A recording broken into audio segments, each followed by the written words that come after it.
시청자 여러분 안녕하십니까? 헬로티비 주간 뉴스입니다.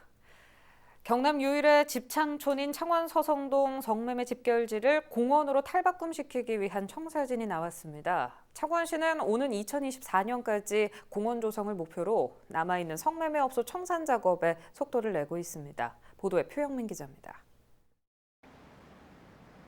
창원시 마산하포구 서성동 인근 성매매 집결지입니다.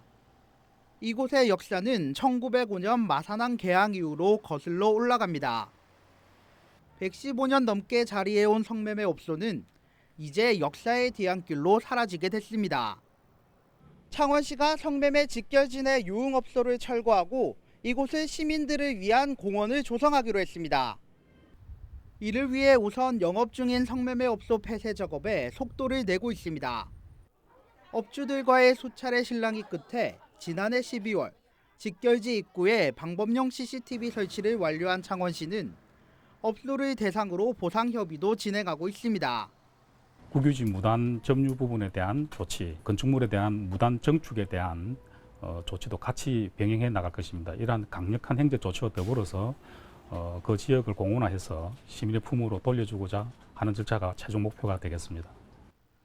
서성동 성매매 집결지에는 현재 24개 업소에 종사자 80여 명이 남아있는 상황. 성매매 종사자의 자활을 위한 정책도 추진되고 있습니다. 창원시는 조례를 제정해 내년부터 이곳 여성 종사자들에게 생계비와 주거비 등을 지원할 예정입니다. 이분들이 그만두게 되었을 때 이분들의 생계 문제라든지 주거 문제, 그다음에 직업을 선택할 수 있어야 되니까 어떤 일자리를 구해주는 문제, 이런 문제들을 우리가 지원할 수 있도록 조례에 담아놓고 있습니다. 하지만 업주들은 종사자 생계 문제와 영업권 침해 등을 이유로 반발하고 있어 공원으로서의 변신이 순탄치만은 않을 전망입니다. 헬로티비 뉴스 표영민입니다. 창원시의회가 성매매 종사자들의 자립과 자활을 돕는 내용의 조례안을 통과시켰습니다. 문순규 의원이 발의한 이 조례안은 경남에서 마지막 남은 성매매 집결지인 마산 하포구 서성동 신포동 집창촌 종사자를 보호하고 자립 자활을 지원하는 내용을 담고 있습니다. 조례안이 통과되면서 성매매 종사자가 집창촌을 벗어나길 원할 때 창원시는 생계유지와 주거 안정, 직업훈련 등의 비용을 예산으로 지원할 수 있습니다.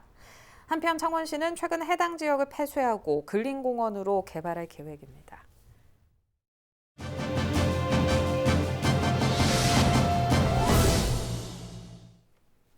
네, 요즘 1인 가구가 늘면서 집에서 간편하게 먹을 수 있는 반찬이나 음식 선호하는 분들 많으실 텐데요.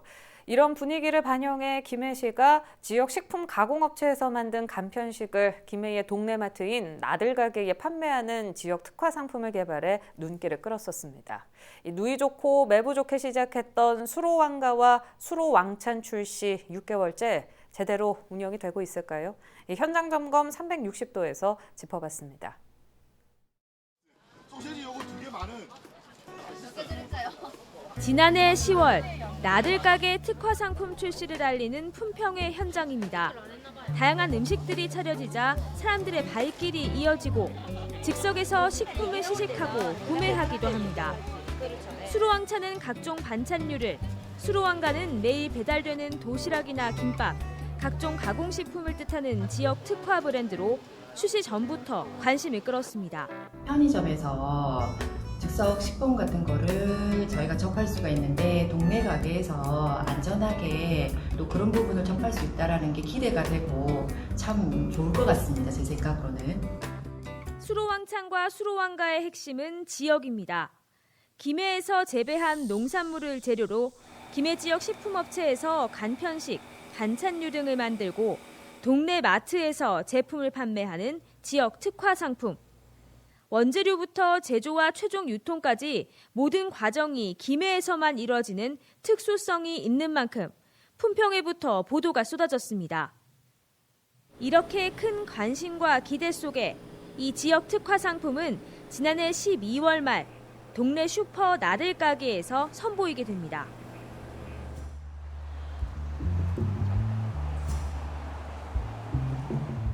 이후 6개월 지역 특화 브랜드는 기대만큼 잘 팔리고 있는지 나들 가게 몇 군데를 돌아봤습니다.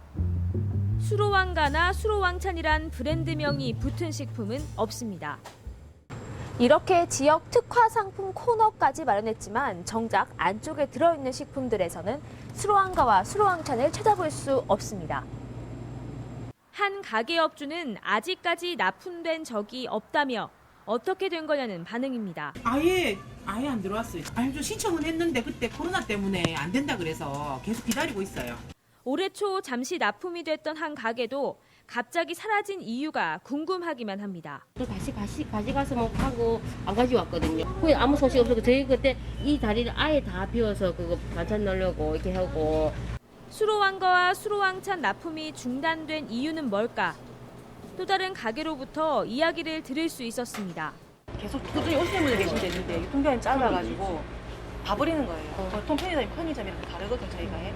그래가지고 주말에 다 들어오고 이러면 이게 안 되는 거예요. 도시락이나 김밥 등 간편식 대부분은 유통기한이 짧은데 인지도가 낮다 보니 판매가 부진했고 결국 폐기 처분해야 하는 상품이 대부분이었던 겁니다. 결국 출시 한 달 만에 도시락과 김밥 등 간편식 위주의 상품은 모두 납품이 중단됐습니다. 그나마 김해시청 매점 등 두 곳에서 일부 품목을 찾을 수 있었는데 이마저도 소비자가 알 수 없는 상황이었습니다. 시청 매점에서 찾은 수로왕가, 수로왕찬 식품입니다. 젓갈류와 같이 오래가는 반찬과 떡볶이가 있는데요. 아쉽게도 이 반찬에는 이것이 지역 특화 상품인지 알 수 있는 라벨링조차 되어 있지 않습니다. 수로왕가와 수로왕찬은 지난 2017년부터 준비된 지역 특화 상품입니다.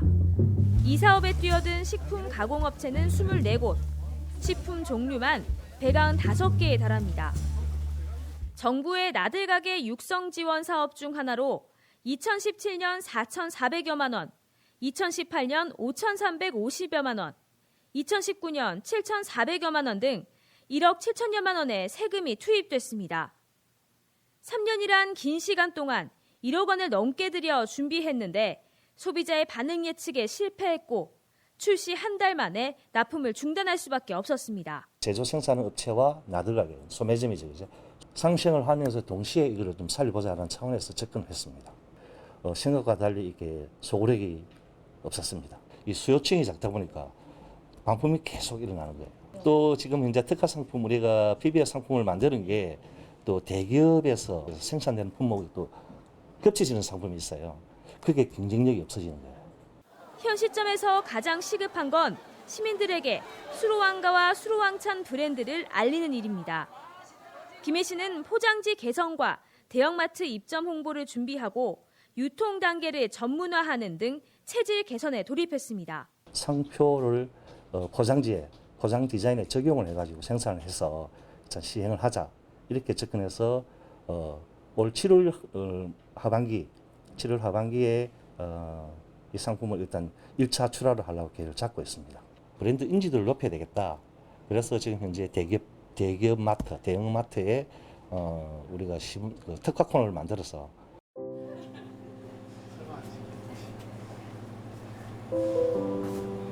전문가들은 홍보와 함께 맛 차별화가 가장 중요하다고 말합니다. 현재 수로왕가와 수로왕찬은 대형마트 등에서 만든 자체 브랜드인 PB 상품과 가격이 비슷한 수준. 더 맛 좋은 식품을 생산하는 데 집중해야 한다는 겁니다. 경쟁사를 이제 PB로 만약에 놓고 보면은 조금 더 높은 가격에 적합한 맛에 대한 담보가 있어야지만 판매가 될 것 같습니다. 블라인드 테이스트 테스트라고 해서 브랜드를 가린 상태에서 시식을 해보고 맛이 과연 PB보다 낫다는 보장이 되어야지만 판매가 제대로 될 것 같다는. 브랜드명이 직관적이고 쉬워서 좋지만 식품 브랜드 같지 않다는 지적도 나왔습니다. 수로왕가 같은 경우에는 과연 이게 음식을 판매하는 브랜드인지 무슨 브랜드인지를 정확하게 브랜드와 그다음에 또 판매한 아이템 간의 연결성이 상당히 좀 부족하다는 측면에서는 왕가를 좀 바꾼다든지 아니면 왕찬으로 통일을 한다든지 이와 같은 작업이 있어야 될 것 같습니다. 지역의 농가와 소규모 식품 가공업체, 동네 가게가 함께 만들어가는 수로왕과 수로왕찬.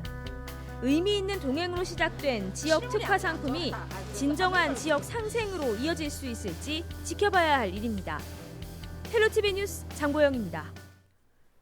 민선 7기 경남도정이 반환점을 돌았습니다. 김경수 지사는 취임 2주년 기자 간담회에서 지난 2년이 기반을 다져갔다면 하반기는 안전하고 행복한 경남을 만들겠다고 강조했는데요.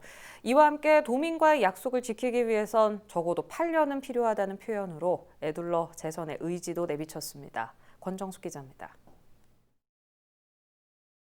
지난 2년 예산 10조 원 시대를 연 경남은 3대 국책 사업을 유치하고 제도적 기반도 마련했습니다.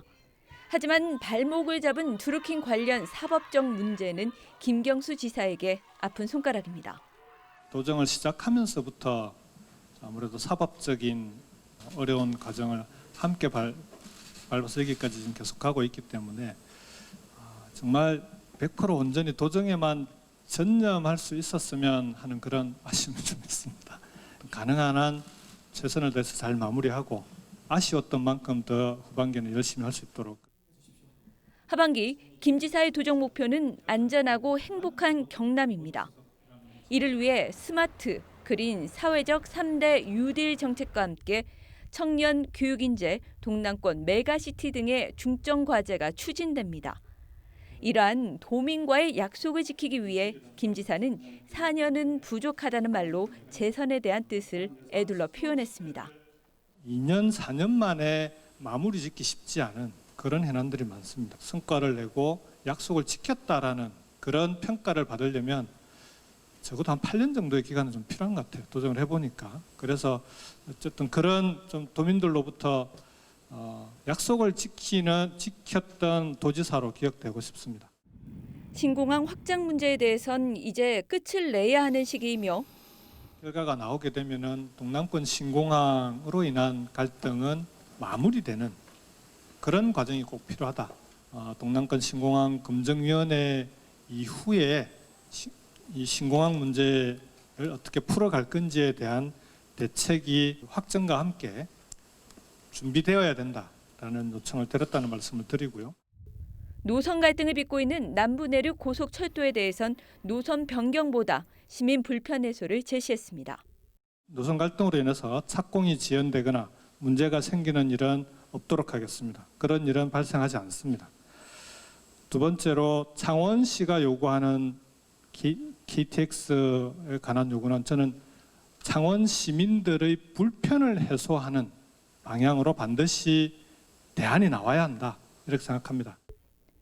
간담회에 앞서 최근 창녕 아동 학대 사건을 거론하며 재발 방지 대책 등 새 닻을 올린 김경수 지사. 경제 불안과 끝나지 않은 코로나19 사태 속에 김 지사의 바람처럼 도정에만 전념할 수 있을지 여부는 여전히 재판 결과에 맞닿아 있습니다.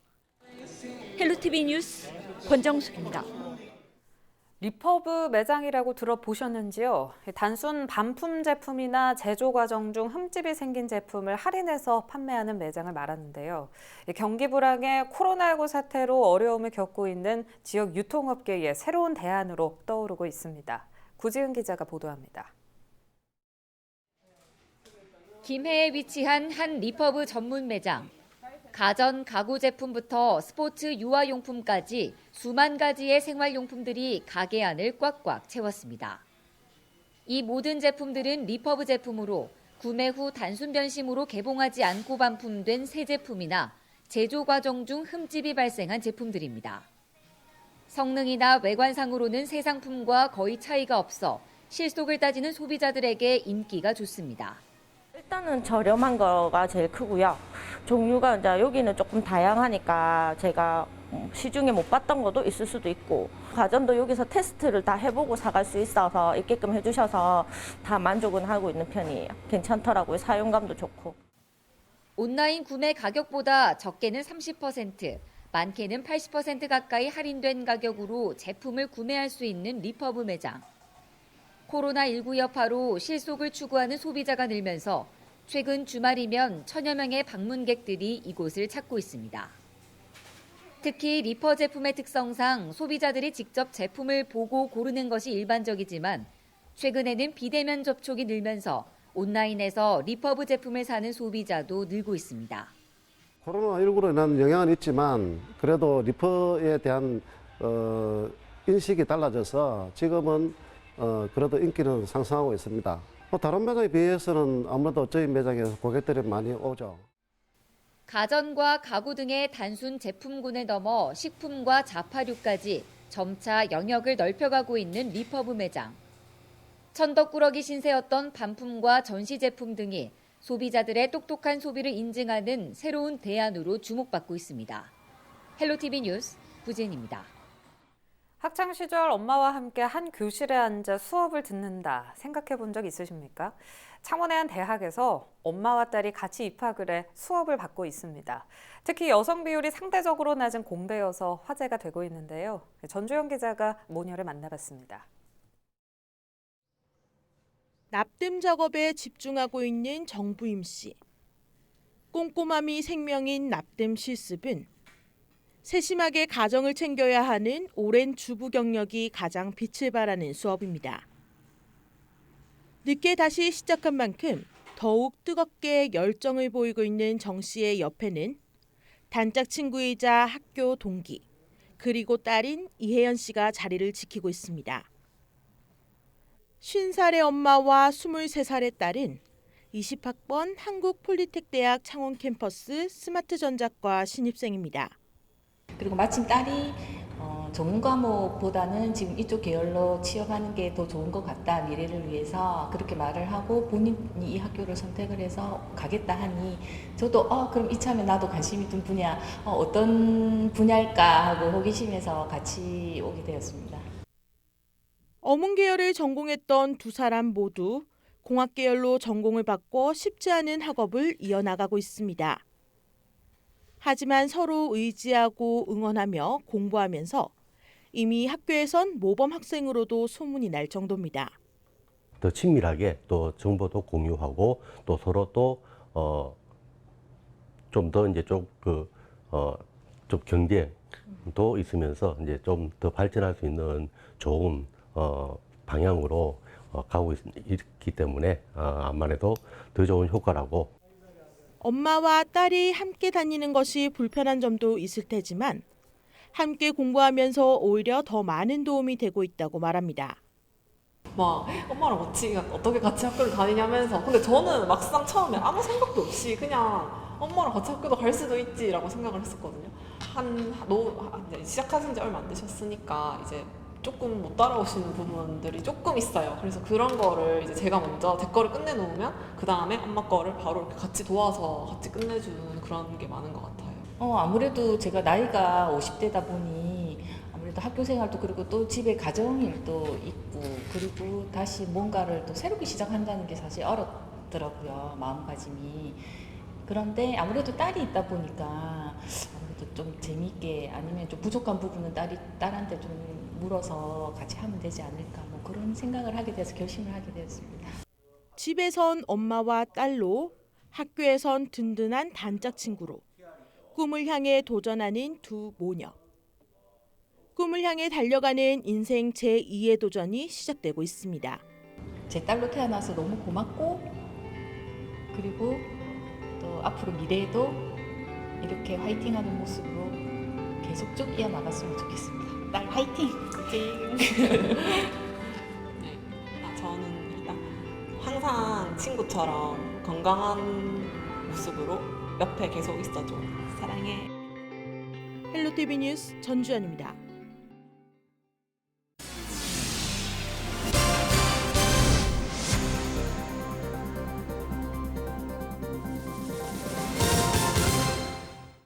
네, 오늘 소식 여기까지입니다. 이상으로 뉴스 마칩니다. 오늘 뉴스는 유튜브 채널 헬로 경남 통해서 다시 보실 수 있습니다. 시청해주신 여러분 고맙습니다.